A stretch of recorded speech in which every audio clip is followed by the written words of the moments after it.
ABG, arterial blood gas.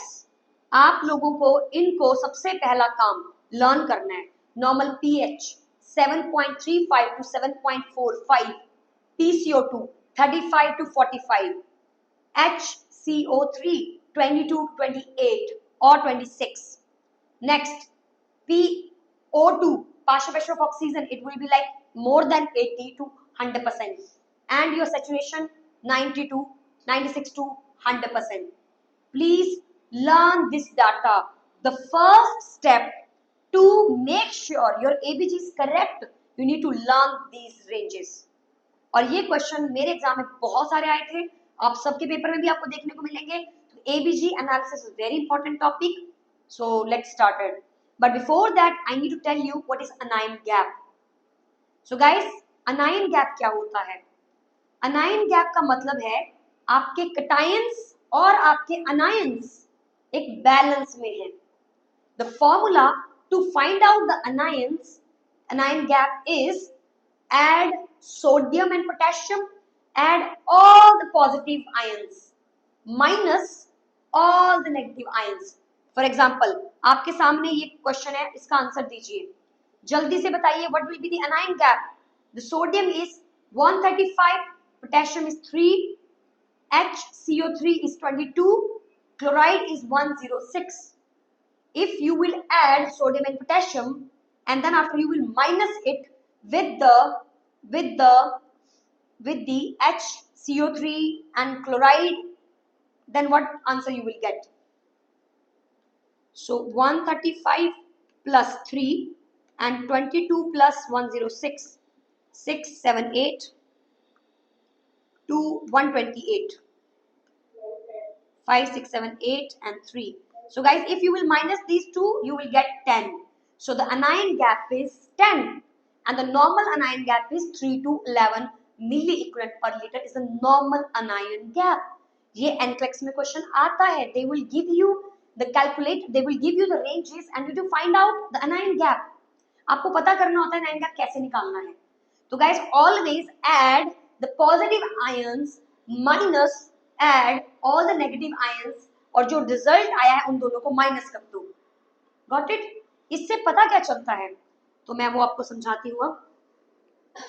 ये रहा मेरे पास एक normal cations, sorry cations and anions. Negative cations मतलब पॉजिटिव पॉजिटिव पॉजिटिव पॉजिटिव और अनाइंस मतलब नेगेटिव नेगेटिव नेगेटिव नेगेटिव. अब ये क्या है गाइस? इसे बोलते हैं गैप, अनायन गैप. अगर मैं जस्ट गिव मी सेकंड, अगर मैं एक डायग्राम बनाऊं,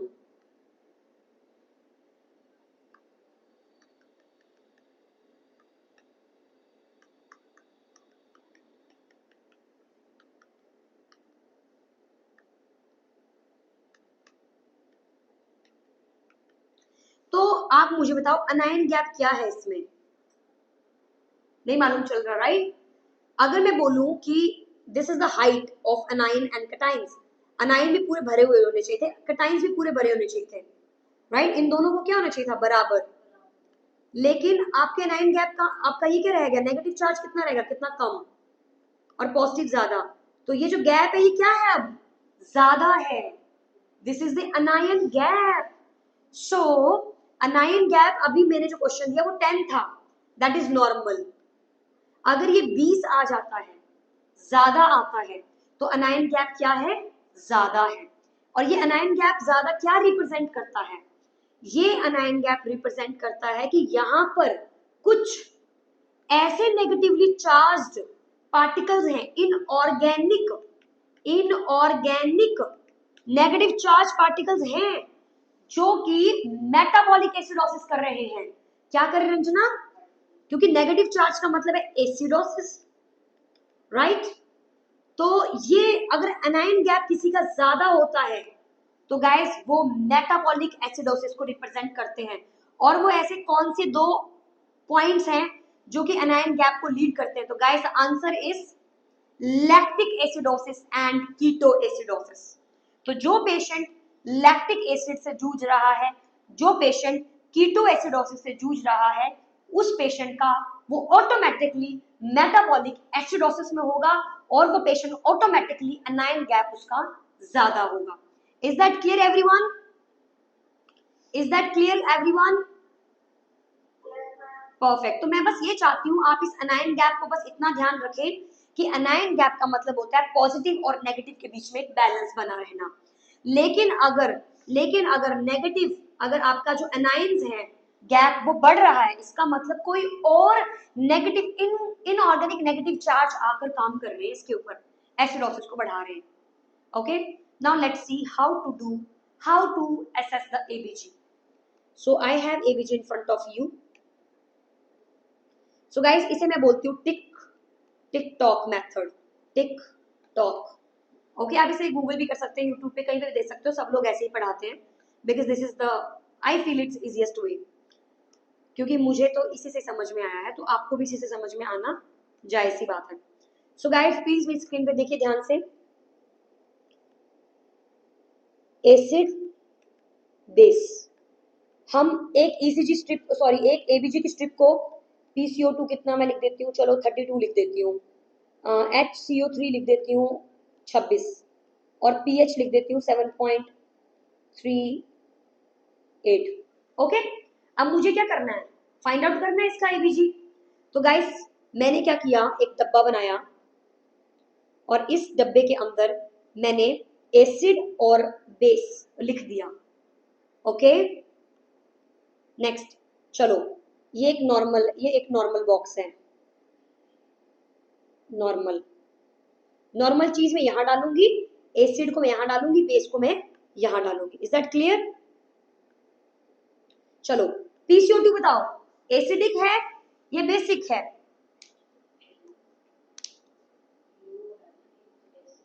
तो एसिडिक होगी। PCO2 एसिडिक है या बेसिक है गाइस? एसिडिक है। चलो देखो कितनी, मतलब क्या बोलूं मैं आपको, अगर किसी का PCO2 बढ़ता है तो वो एसिडिक है क्या अल्कलाइन है? PCO2 बढ़ रहा है किसी का,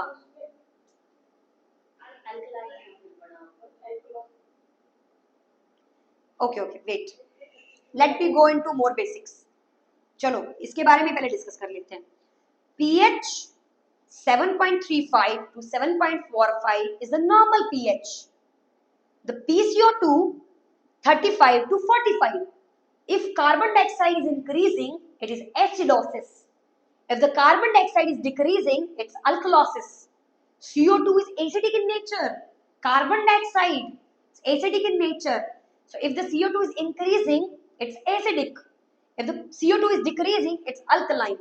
Next, bicarb. Bicarb, HCO3 is carbonates. These are alkalines. So the increasing bicarbs is alkalosis. The decreasing bicarbs is acidosis. Is that clear now, everyone? Perfect. Now let's move on. Now tell me, PCO2, acidic or alkaline? Very good, alkaline. Next, sorry, मैं यहाँ पे इसको लिख देती हूँ PCO2. चलो अगला, HCO3, 22 to 28 is the normal range. What you can see HCO3 here? It's normal, right? This is normal. Next, pH 7.35 to 7.45. It's normal. So guys, अब नॉर्मल नाम की तो कोई चीज नहीं होती एबीजी में, एबीजी कैसे फाइंड आउट करें? तो गाइस आपको क्या करना है इसमें,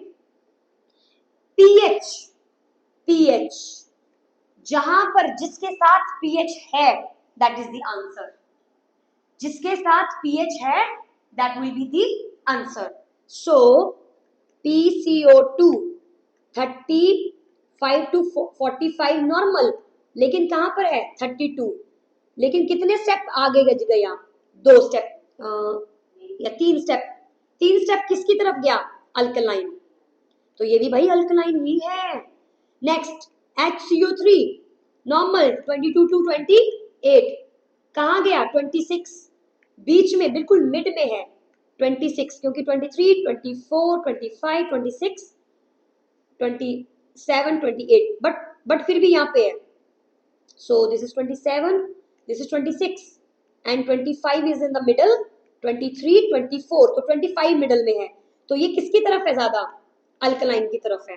Okay, and the last we have pH. So pH 7.35 to 7.45 and the pH is 7.38. So ये भी कहाँ है? बिल्कुल बीच में. तो 7.35, 7.36, 37, 38. Then after your this one 40, 44, 43, 42, 41. तो ये काफी इस तरफ है, इस तरफ है. नॉर्मल से थोड़ा सा इस तरफ है. So guys, what will be the answer? The answer will be your yes, metabolic alkalosis. क्यों? क्योंकि pH के साथ कौन आया यहाँ पर? आपका bicarbonate. One more, let's do one more. अपने आप समझ में आने लगेगा. इट विल टेक टाइम, अपने आप समझ में आने लगेगा. Don't worry. और कर रहे, क्लैरिटी आएगी, कर करके क्लैरिटी आती है. The pH is 7.32. The PCO2 is 7.4. Sorry, the PCO2 is 47.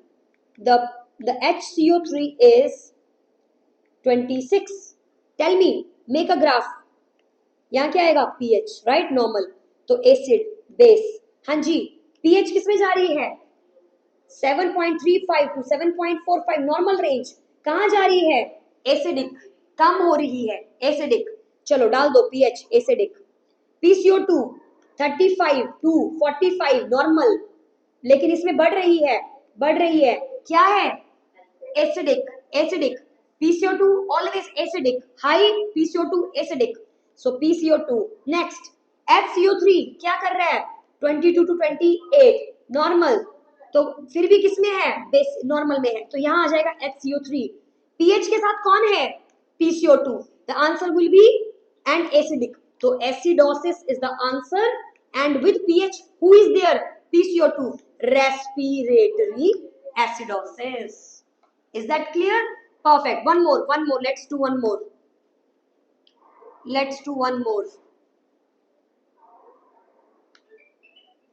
Let's do one more, guys. Let's do one more. So, guys, the pH is. अभी हम लोग करने वाले हैं अगला type 7.45 PCO2. It's like 48, and HCO3. It's like 20. Okay, 20. What will be the answer? Let's start. Acid, base, pH. pH is alkaline. 7.35 to 7.45 is a normal, but still it's an alkaline. So the pH will be 7.45 normal. Okay, next PCO2. 35 to 45 normal, but high PCO2 is acidic. So this is acidic. Next इसको मैं 28 कर देती हूँ. चलो 20 करके देख लेते हैं पहले. नेक्स्ट HCO3 कितना है? 20. नॉर्मल इज 22 to 28, बट क्या हो रहा है? कम. इट्स मीन एसिडिक, क्योंकि HCO3 कम होना एसिडिक, तो आ जाएगा ये भी यहाँ पर HCO3. Okay, so the PCO2 and HCO3 will be in acidic. अब क्या आंसर दोगे आप? So guys, the answer will be compensatory. The answer will be compensatory because the pH is in compensation. So answer will be compensatory. Okay, the answer will be compensatory कर रहा है वो. लेकिन इनमें से कौन सा उठाऊंगी? अब मैं देखूंगी कौन सा ज्यादा pH की तरफ है, यानी pH हाई तरफ है, तो कौन सा pH ज्यादा है. तो आप देख सकते हो 48 और 45 में कितना डिफरेंस है? 45, 46, 47, 48. 3 points. यहाँ पर only 2 points. तो answer will be metabolic acidosis. The answer will be compensatory metabolic acidosis. Is that clear, everyone? Is that clear? Perfect. Now let's see the another type.